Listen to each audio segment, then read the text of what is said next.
சதாசிவசதாரம்பம் தட்சிணாமூர்த்திமத்யமா அஸ்மத்ஆச்சார்யபர்யந்தம் வந்தே குருபரம்பரா.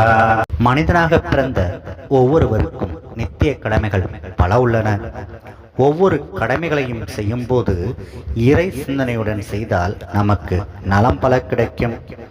ஒவ்வொருவரும் பிரம்ம முகூர்த்தத்தில் எழுந்திருப்பது உடலுக்கும் மனதுக்கும் நல்லது.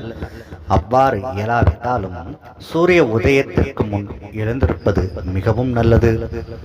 படுக்கையில் இருந்து எழுந்து அமர்ந்தபடியே கண்களை முழுவதும் திறக்கும் முன் மனதில் இன்று இந்த நாள் நல்ல நாளாக அமையட்டும் என்று நினைத்து கொண்டு மெதுவாக கண்களை திறந்து இரு கைகளையும் இணைத்து உள்ளங்கைகளை பார்த்து கீழ்வரும் ஸ்லோகத்தை கூற வேண்டும்.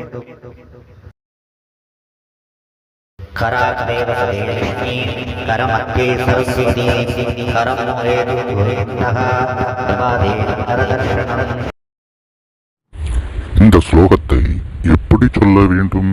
இந்த ஸ்லோகத்தை மனதிலோ அல்லது மெதுவாகவோ தான் கூற வேண்டும். சரி, இந்த ஸ்லோகத்தை நான் கூறினால் எனக்கு என்ன பலன்?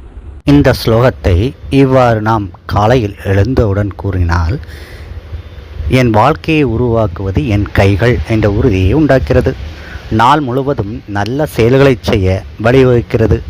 நேர்மையான மனநிலையுடன் நம் நாளை தொடங்க வழிவகுக்கிறது. காலை எழுந்தவுடனேயே மனம் தெளிவாக இருக்கும். அந்த நேரத்தில் சொல்லும் நல்ல எண்ணங்கள் முழு நாளையும் நல்ல திசையில் நம்மை நடத்தி செல்கிறது. Okay, super. இந்த ஸ்லோகத்தின் பொருள் என்ன?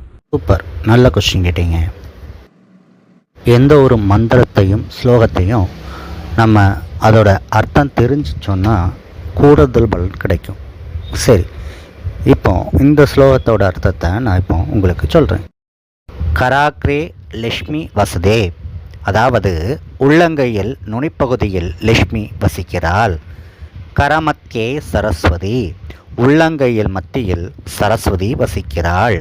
கரமூலேது கோவிந்தகா, அதாவது உள்ளங்கையில் கீழே உண்மையில் கோவிந்தர் வசிக்கிறார்.